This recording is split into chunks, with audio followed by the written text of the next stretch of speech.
Poppy SSC English second paper এই বইটি থেকে সাফিক্স প্রিফিক্সের প্র্যাকটিস পড়া হচ্ছে। তো 107 নম্বরে বলছে যে it was long since Robert Bruce had been the king of Scotland. অনেক অনেক আগের কথা, যখন রবার্ট ব্রুস স্কটল্যান্ডের রাজা ছিল।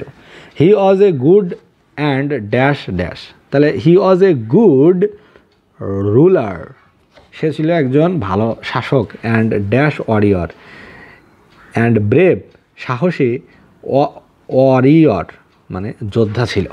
হি লাভড, তিনি কি ভালোবাসতেন? তিনি ভালোবাসতেন স্বাধীনতা। He loved freedom. He made the English soldiers in 6 battles one by one, একে একে 6টা যুদ্ধে ইংরেজ সৈনিকের সাথে তার যুদ্ধ হলো। But he was defeated every time, প্রতি সময় সে পরাজয় বরণ করলো। হি ওয়াজ ড্যাশ, হি ওয়াজ ডিথ্রোনড, অর্থাৎ তাকে সিংহাসনচ্যুত করা হলো। He took shelter in a cave, সে একটা গুহায় আশ্রয় নিল। One day the king was lying in the cave, একদিন গুহায় শুয়েছিল। He thought and thought over his misfortune, অর্থাৎ তার যে দুর্ভাগ্য সেটা নিয়ে সে ভাবতে লাগলো। At that moment he found a spider trying to reach the ceiling, সে সময় দেখলো যে একটা মাকড়সা ওই সিলিংয়ে উপরে ওঠার চেষ্টা করছে।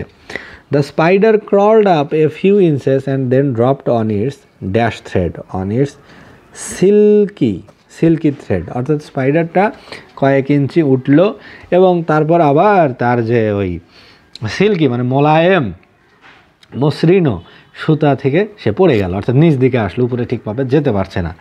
But he tried again and again, কিন্তু বারবার সে চেষ্টা করলো। And on the 7th time, সপ্তম সময়ে, ইট বিকেম জি নাম্বার হবে সাকসেসফুল, সপ্তম সময়ে এটা সফল হলো, অর্থাৎ উপরে সিলিংয়ে উঠতে পারলো।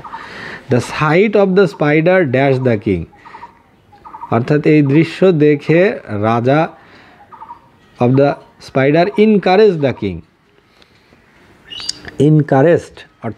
ইনকারেজড দ্য কিং, অর্থাৎ রাজাকে উদ্বুদ্ধ করলো। He thought the spider was not dash in spite of repeated dash, তাহলে he thought the spider was not dishearten, এখানে হার্ট আছে তো, তাহলে DISHARTEN, ডিসহার্টেন অর্থ হলো নিরুৎসাহিত হলো না। In spite of repeated failure, অর্থাৎ বারবার ব্যর্থতা পাওয়ার পরও, অসফলতা পাওয়ার পরও সে হাল ছাড়ল না, অথবা ডিসহার্টেন হলো না।